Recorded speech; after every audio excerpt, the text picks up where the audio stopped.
नमस्कार मित्रमंडळींनो, शेतकरी मंडळींनो, आजच्या व्हिडिओमध्ये आपण 4 जुलै 2026 पर्यंत महाराष्ट्रातील पीक विमा, पाऊस आणि शेतकऱ्यांसाठी आलेल्या सर्व महत्त्वाचे अपडेट जाणून घेणार आहोत. त्यामुळे व्हिडिओ तुम्ही शेवटपर्यंत नक्की पहा. ओके.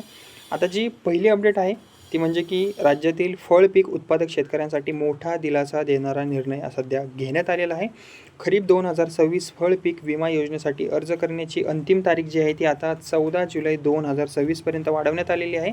आणि ही जी मुदतवाढ आहे ती संत्रा, द्राक्ष, लिंबू, मोसंबी, पेरू, चिक्कू आणि हळद या 7 पिकांसाठी लागू करण्यात आलेली आहे. ज्या शेतकऱ्यांनी अजूनही पीक विम्याचा अर्ज केलेला नाही आहे त्यांनी ही वाढीव मुदत लक्षात घेऊन लवकरात लवकर अर्ज करून घ्यावा त्यांचा पूर्ण. ओके. मी सुद्धा शेतकरी मंडळींना हेच सांगेन की जर तुम्ही या योजनेमध्ये बसत असाल खरीप 2026 फळ पीक विमा योजनेमध्ये तर तुम्ही कृपया करून अर्ज भरून घ्यावा. ओके.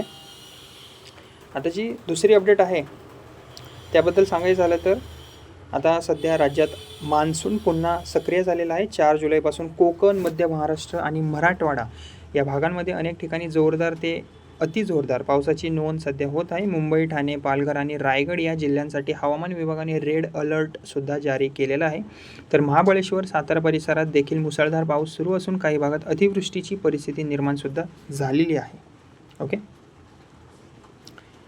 आता जी तिसरी अपडेट आहे ती म्हणजे की राज्यात समाधानकारक पाऊस सुरू झाल्यामुळे बहुतांश शेतकरी खरीप हंगामातील पेरणीच्या कामात व्यस्त आहेत. अनेक ठिकाणी सोयाबीन, कापूस, तूर, मूग, मका आणि भात या पिकांची पेरणी सध्या वेगाने सुरू आहे. ज्या शेतकऱ्यांची पेरणी आधीच पूर्ण झालेली आहे ते आता पिकांची उगवण तपासत आहे सध्या आणि पुढील खत व्यवस्थापनाची तयारीसुद्धा करत आहे. ज्या भागात अतिवृष्टीची शक्यता आहे त्या भागातील शेतकरी शेतामध्ये पाणी साचणार नाही यासाठी नाल्यांची साफसफाई आणि पाण्याचा निचरा करण्यावर सध्या भर देत आहेत. ओके.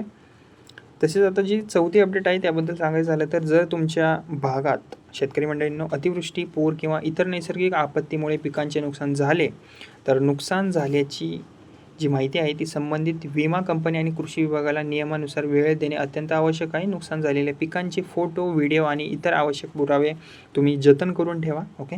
त्यामुळे पुढील दावा तुम्हाला करण्यासाठी प्रक्रियेत कोणतीही अडचण तुम्हाला येणार नाही. ओके.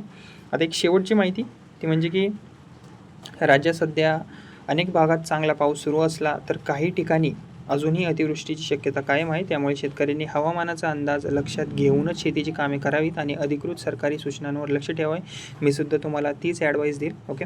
आणि ही होती आपली 4 जुलै 2026 पर्यंतची महाराष्ट्रातील पीक विमा, पाऊस आणि शेतकऱ्यांसाठीची सर्वात ज्या महत्त्वाच्या अपडेट्स होत्या त्या मी तुम्हाला सांगितलेल्या आहेत.